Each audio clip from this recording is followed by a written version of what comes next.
பொம்பளைகளுக்கு தான் நகை போட்டாச்சுல்ல, பிறகு எதற்கு அவர்களுக்கு சொத்து? நாம தான் நிறைய நகை போட்டோம்ல, அதனால் அவர்களுக்கு சொத்துக்கள் இல்லை என்று இன்றைய சமூகம் அன்றிலிருந்து இன்று வரை சொல்லிக் கொண்டிருக்கிறது. கண்டிப்பாக பெண்களுக்கும் சொத்து கொடுத்தே தீர வேண்டும். பெண்களுக்கு சொத்தை கொடுத்தே தீர வேண்டும்.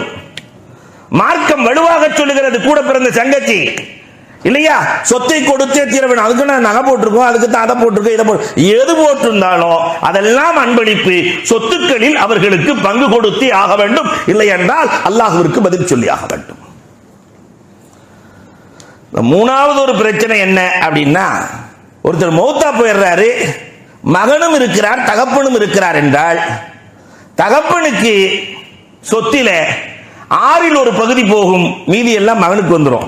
மகனுக்கு அதிகம் வளர்த்த பெற்றெடுத்த தகப்பனுக்கு சொத்து கம்மியாக இருக்கிறது, மகனுக்கு சொத்து அதிகமாக போகிறது. ஒருத்தர் மூத்தா போயிட்டாரு, நான் மூத்தா போயிட்டேன், தகப்பனும் இருக்கிறார் மகனும் இருக்கிறார், என்னை வளர்த்த தகப்பனுக்கு அல்லவா சொத்தை கொடுக்க வேண்டும்.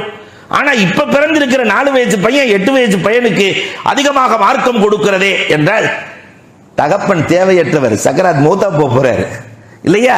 மகன் அப்படி அல்ல, வளரக்கூடியவன், அவனுக்குத்தான் தேவை. மார்க்கம் அழகாக பார்த்து கொடுக்கிறது. மகனுக்கு ஏன் அதிகமாக்க வேண்டும் என்றால், மகன் வளர வேண்டியவன், தகப்பன் வளர்ந்து முடிந்து விட்டார், வாழ்ந்து முடிந்து விட்டார், அதனால் சொத்துக்கள் குறைவுதான். 4வது ஒரு சந்தேகம் இந்த உம்மத்தில் நிறைய பேர் கேட்பது, அது என்ன ஆம்பளைகளுக்கு 2 பங்கு பொம்பளைக்கு 1 பங்கு இல்லையா, சொத்துல ஆம்பளைக்கு 2 பங்கு. ஆனா உண்மையிலேயே ஷரியத்து தெரியாதவர்கள் பேசுகிற பேச்சு அது. ஷரியத்து தெரியாதவர்கள் 2 வகையான பதிலை இதற்கு நான் சொல்லுவேன். முதலாவது, ஒரு பெண்மணி இருக்கிறாள் என்றால் அவளுக்கு 1 பங்கு கொடுத்தாலே அது அதிகம். காரணம், அவள் சிறுமியாக இருக்கிற போது பெற்றோரின் பொறுப்பில் இருக்கிறாள். திருமணத்திற்கு பிறகு கணவனின் பொறுப்புக்கு வந்து வருகிறார். திருமணத்திற்கு பிறகு மனமுறிவு ஏற்பட்டால் மகன் இருந்தால் மகனின் பொறுப்பு, பெற்றோர் இருந்தால் பெற்றோரின் பொறுப்பு, சகோதரன் இருந்தால் சகோதரனின் பொறுப்பு. அந்த 1 பங்கையே செலவழிக்க தேவையில்லை, மற்றவர்களின் பொறுப்பில் அவள் இருக்கிறாள்.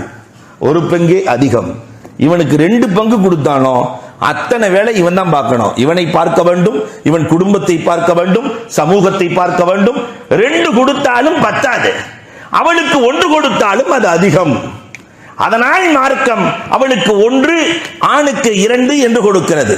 ஆனா உண்மை என்ன தெரியுமா, மொத்தமே ஒரு 30 மசாயில், அதுல 10 மசாயில்ல ஆணுக்கும் பெண்ணுக்கும் சரிசமமாக சொத்து கிடைக்கும். அதிகம்லாம் இல்ல, ஆணுக்கும் பெண்ணுக்கும் சரிசமம். இன்னொரு 10 மசாயில் ஆணை விட பெண் அதிகமாக எடுப்பாள், பெண்ணுக்கு தான் அதிகமா போகுது. இன்னும் சில மசாயில் இந்த பெண் ஆணுக்கு சொத்து கிடைக்க விடாமல் தடுத்து விடுவாள். உதாரணத்துக்கு ஒரு மசாலா சொல்றேனே, இது வகுப்பு என்று நீங்கள் நினைத்துக் கொள்ள வேண்டும். ஒரு பெண்மணி இறந்து போகிறாள், அந்த பெண்மணிக்கு கணவன் இருக்கிறாள், மகள் இருக்கிறாள், தாய் தகப்பன் இருக்கிறார்கள், ஒரு சகோதரன் இருக்கிறார். சொத்தை எப்படி பிரிச்சு கொடுக்கிறது? இறந்து போனது பெண்மணி, பெண்மணியினுடைய கணவனுக்கு 4ல் 1 கொடுத்துடணும், 25%. பாக்கி இருக்கக்கூடிய 75% பாதியை மகளுக்கு கொடுக்க வேண்டும், பாதிய மகளுக்கு. இப்ப கணவனுக்கு அதிகமா மகளுக்கு அதிகமா? நீங்க தான் சொல்லணும். ஒரு ஆணை விட, கணவன் என்ற ஆணை விட மகள் அதிகமாக பெற்றுக் கொள்கிறாள். அங்கேயே ஒரு தாய் தகப்பன் 2 பேர் இருக்கிறாங்க, அவங்களுக்கு 6ல் 1 கொடுக்க வேண்டும். இப்ப தகப்பனுக்கு எவ்வளவு, ஆணுக்கு எவ்வளவு கிடைக்குதோ அதே அளவுதான் யாருக்கும் கிடைக்கும், தாய்க்கும் கிடைக்கும். இப்ப சரிசமம். ஒரே மையத்து, ஒன்று மனைவி அதிகமாக பொம்பளை பிள்ளை அதிகமாக பெறுகிறாள், தாய் தகப்பனில் சரிசமமாக பெறுகிறார்கள். அந்த இறந்து போன அம்மாவுக்கு ஒரு சகோதரன் இருக்கிறான், மகள் இருக்கிற காரணத்தினால் சகோதரனுக்கு சொத்து போகாது. அப்ப இந்த மகள் சகோதரனுக்கு சேர வேண்டியதை தடுக்கிறாள். அன்புக்குரியவர்களை யோசிக்க வேண்டும். இது மாதிரி ஒரு 10 மசாயில்கள் நாம வெறுமனே சொல்லிக் கொள்கிறோம். வெறுமனே அது பொம்பளைகளுக்கு கம்மி, ஆம்பளைகளுக்கு கூட. தவறு. மார்க்கம் மிக அதிகமாக பெண்களுக்கு தான் கொடுத்திருக்கிறது. சரியத்தினுடைய சட்ட வகைகளை நீங்கள் புரட்டி பாருங்கள். அசபாவாக கூட மிச்ச சொத்தை அப்படியே தூக்கிட்டு போகக்கூடிய ஆற்றலை அல்லாஹ் ரப்பல் ஆலமீன் பெண் பிள்ளைகளுக்கு வைத்திருக்கிறார்.